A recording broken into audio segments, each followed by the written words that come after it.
Good morning, everyone. Here we have started our new lesson, that is biomolecules.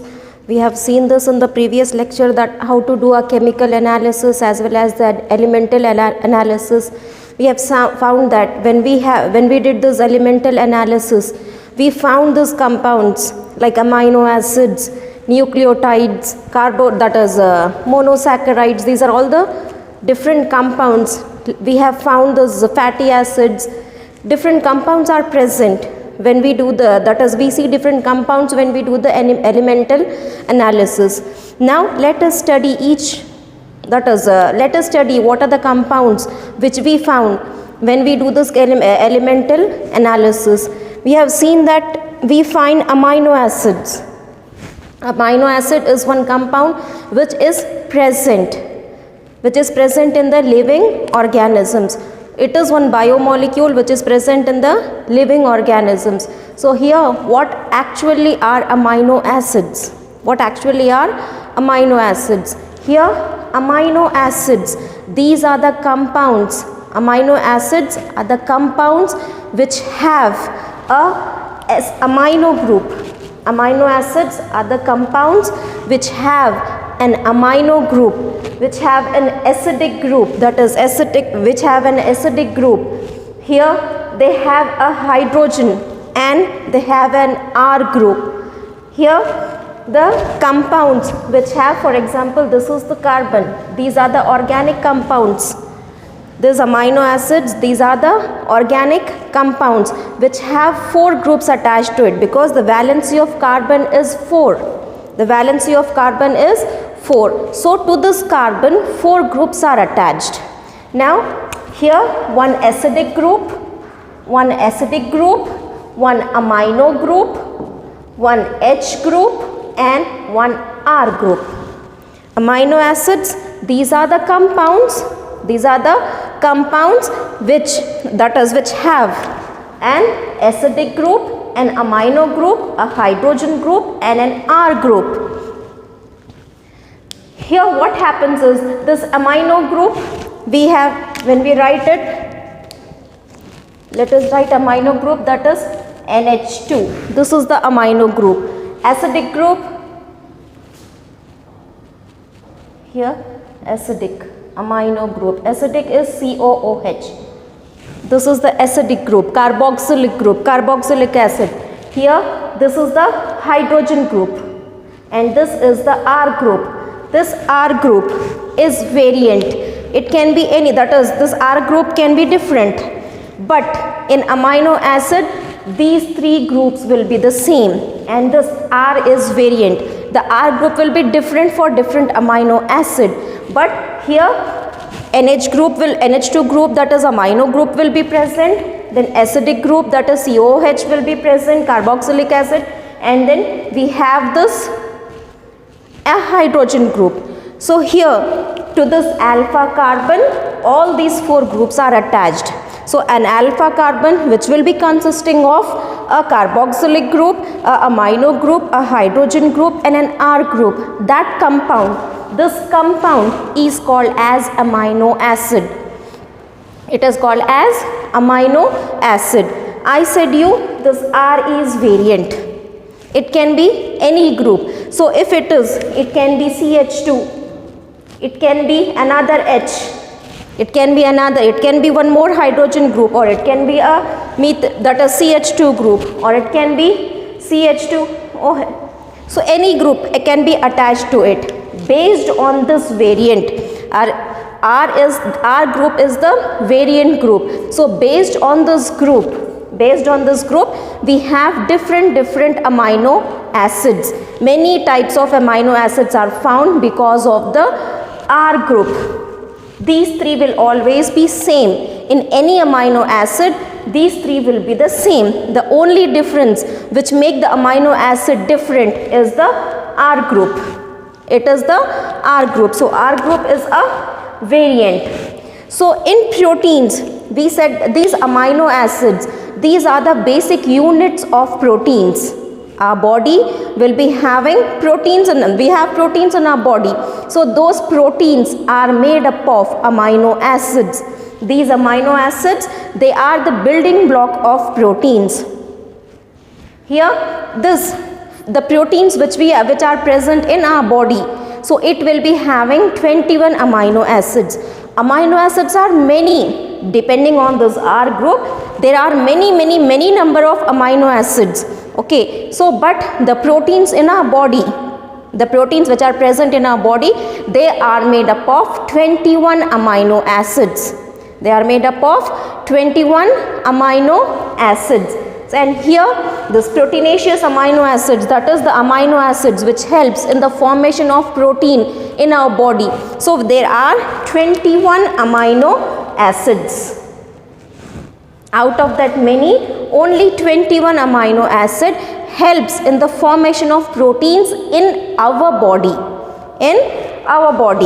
And here the amino acids will be having different properties. Amino acids will be having different properties. These different properties is because of this presence of this, that is number of carboxyl group and amino group and this R group. Because of that is this R group, this amino group and this carboxylic group. So because of this, now that the amino acids will be having different properties. So here because of those different properties, amino acids are classified as, that is acidic, basic and neutral. There are certain, that is few amino acids which are acidic in nature. There are certain amino acids which are basic in nature. There are certain amino acids which are neutral. So this whether an amino acid is acidic in nature, whether an amino acid is basic in nature, whether it is neutral, it depends on this R group. It depends on this R group as well as this amino and carboxylic group. So based on this, we have acidic amino acid, basic amino acid, and then we have neutral amino acid.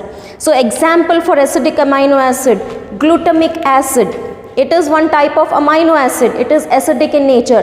Aspartic acid. It is also one type of amino acid. It is also acidic in nature. Then we have this basic amino acid. Valine is an example of an amino acid which is basic in nature. Then we have this lysine is an amino acid which is basic in nature. Then we have neutral amino acid which is valine. So based on this properties of this R, which group is attached, based on which group is attached. So here the amino acids can be acidic, basic and neutral. So I said this R group is variant. Because of this R group we have different amino acid. So here this is one amino acid. This is one amino acid. Okay, so this is the alpha carbon, that is the carbon to which this carboxylic group is attached directly. So here this is the alpha carbon. To this alpha carbon we have an acidic group, we have a basic group and we have a hydrogen group. Okay, and we have this R group. Instead of, I said you this R group is different. Here R group is another hydrogen. These three are the same for each and every amino acid. Now here in this R group is nothing but hydrogen. Another hydrogen is the R group. So here when another hydrogen is attached in the form of an R group, so that amino acid is glycine. This amino acid is glycine. Okay, now here coming to this is another amino acid. This is the alpha carbon. We have this carboxylic group, we have this amino group, we have this hydrogen group. All three are the same. Okay, then the difference comes here. This is the R group. This is the R group. So here this is R group. This is R group. What is the R group here? R is hydrogen is attached. Now here another R group is there. So this one CH2. Methane is the another R group. Okay, methane is attached to it. Now here when the CH2 is attached to it, then that amino acid is called as alanine. It is called as alanine. See here, all those three things are same, but only the difference is in the R group. Here the R group is H, So one amino acid glycine. Because of this a different amino, that is different R group. Now here we have this another amino acid. Now here this is another example, that is the third amino acid, serine is there. Okay, so all these three things are the same. Now this R group, here this is different R group. It is different R group. We have attached CH2OH. So now this amino acid, that is this compound, this is called as serine. This is an amino acid which is called as serine. So here based on this R group, we have different amino acids. We have many number of amino acids. Many number of amino acids are present, but out of that many in our body, in the proteins, in our body, the proteinaceous amino acids, that is the amino acid which helps in the formation of protein, those are only 21. Those are only 21. So here now apart from this, amino acids are the compounds which are crystalline, which have salt like, they have high melting point like salt. So this one, salt like structure, if I say the salt like structure of amino acid, so this is CHO minus, this is NH3 plus, this is H and this is R. So this is the salt like structure of amino acid. One base, that is amazing property of amino acid is the ionizable nature of amino acid. So it has a salt like structure. So where it has a positive charge as well as a negative charge. A positive charge and the negative charge. So with the presence of this positive and negative charge, so here what happens is the charge becomes zero. The charge becomes zero. They cancel each other. Positive cancels the negative and the charge becomes zero. So this is the salt like structure of an amino acid. So this is an ionizable property of an amino acid. So here now what happened here? This one. When we see this amino acid, so here we find which charge we find? Here this positive charge is there. This amino acid has positive charge. Now here when we see this amino acid, it has a negative charge. This amino acid has negative charge. This amino acid has a positive charge. But when we see the amino acid which is present in the middle, okay, so it has both positive charge and it has a negative charge.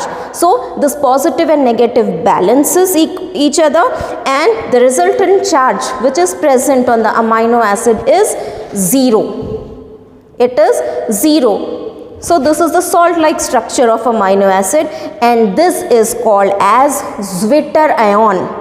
This is called as Zwitter ion. Zwitter ion means amino acid which will be having both this positive charge as well as the negative charge, and thereby because of this positive and negative charge balance occurs and the net resultant charge will become 0. So this type of amino acid, it is called as Zwitter ion. It is called as Zwitter ion. So here what happens? If we see this, when we take an amino acid and that is acidic pH. In acidic pH, what happens? Here the amino, that is H plus concentration will be more. Hydrogen concentration will be more. When we take a acidic pH, when we put this amino acid in an acidic pH, what happens? In acidic pH, this proton concentration, H plus concentration is very high. H plus concentration is very high. So here it takes all the protons, whatever the protons are there in the pH, it will be taken up. So here one proton is there. So here instead of NH2, amino group is NH2. This is the carboxylic group, COOH. So now amino group is a proton acceptor. Amino group is a proton acceptor. When we put this amino acid with a amino group, in a that is the acidic pH, where hydrogen concentration or the proton concentration is more. So what happens, as this amino group is a proton acceptor, it accepts this hydrogen ion, that is protons. It accepts the protons. So instead of NH2, it becomes NH3 because it has accepted an electron from this acidic pH. So it becomes, because of this acceptance of the proton, the charge becomes positive here. The charge becomes positive here. Okay. So now the same thing when you do it in a basic medium. When we put this amino acid in a basic medium, what happens? In basic medium, the concentration of hydrogen, that is protons, will be less. Here, proton concentration will be high. In acidic pH, proton concentration will be high. Whereas in basic pH, the proton concentration will be low. The proton concentration will be low. So what happens? So because of this low proton concentration, a hydrogen from this will be donated. I said you this amino group is a proton acceptor. Amino group is a proton acceptor. Now this is a proton donor. It is a proton donor. Because of this less concentration of this hydrogen ions, here a hydrogen will be lost. A hydrogen will be lost from this carboxylic group. Okay, so here when a hydrogen is lost, so what happens? It acquires, by losing an hydrogen, it acquires the negative charge. It acquires the negative charge. If hydrogen concentration is more or proton concentration is more, then the charge will be positive. Okay, and if the hydrogen concentration is less, then the charge becomes here, it has lost an electron, this carboxylic has lost an electron, and what happened? It has lost that is not electron, it has lost a proton and it has acquired the charge negative. It has acquired the charge negative. So here when we place this amino acid in a basic pH, the charge will be negative. The charge of amino acid will be negative. When we place the amino acid in a acidic pH, where proton concentration is more, then the charge of that amino acid will be positive. The charge of amino acid will be positive. Now coming to this one. So what happened? Here in the previous NH2, amino group means NH2, this is COOH. This is the carboxylic group. It should have been like this. But instead of this, what happened? When we place this in a medium which is neutral, so what happens? As this is a proton acceptor and this is a proton donor, what happens? A proton from here, that is H from here, will be transferred to, instead of this. So here H from this carboxylic group will be transferred to this amino group. So this NH2 becomes NH3, the COOH becomes COO minus. So it has lost the proton, it has gained the proton. So by losing a proton, it has gained the negative charge, and by accepting the proton, it has gained the positive charge. It has gained the positive charge. Now on this amino acid, we have both negative charge as well as the positive charge. So because of this presence of this negative and positive, it balances. Okay, it balances, and the net charge of this amino acid will become 0. The net charge of amino acid will become 0. So now this form of amino acid, where a negative charge is present as well as positive charge is present, both charges are present, thereby balancing, and the resultant charge will become 0, then that form of amino acid is called as Zwitter ion. That form of amino acid is called as Zwitter ion. So now with this we have seen what are amino acids. Amino acids are the compounds which have a acidic group, an amino group, and hydrogen group, a hydrogen group and a R group. Because of this R group can be different, okay. Because of this difference in the R group, we have many types of amino acid. If it is H instead of R, that is if this R group is nothing but another hydrogen group, then that amino acid is glycine. Here instead of R, that is in this not instead of R, if the R group is CH2, then this amino acid is called as alanine. If the R group is CH2OH, then this amino acid is called as serine, okay. So instead of the CH2, you just take out, you just add this S. Here what becomes? Selenosyate becomes. Okay, let us see in the textbook which is given. We have these 3 examples of these amino acids in your textbooks which is given. So here based on this R group, the number, that is there will be different amino acids, but the proteins which are present in our body, it has 21 amino acids. It has 21 amino acids, and based on the presence of this R group, which R group is present, and this carboxylic and amino group, the properties of amino acids will be different. Some amino acids are basic, some amino acids are acidic, and some amino acids are neutral. And amazing property of amino acid is its ionizable nature, where it shows both this positive charge as well as this negative charge, and this type of amino acid is called as zwitterion. So it is one type of biomolecule which is present inside the living organisms. Next type of amino acid, which that is next type of biomolecule which we will study, it will be lipid. We'll be studying about lipid in our next video.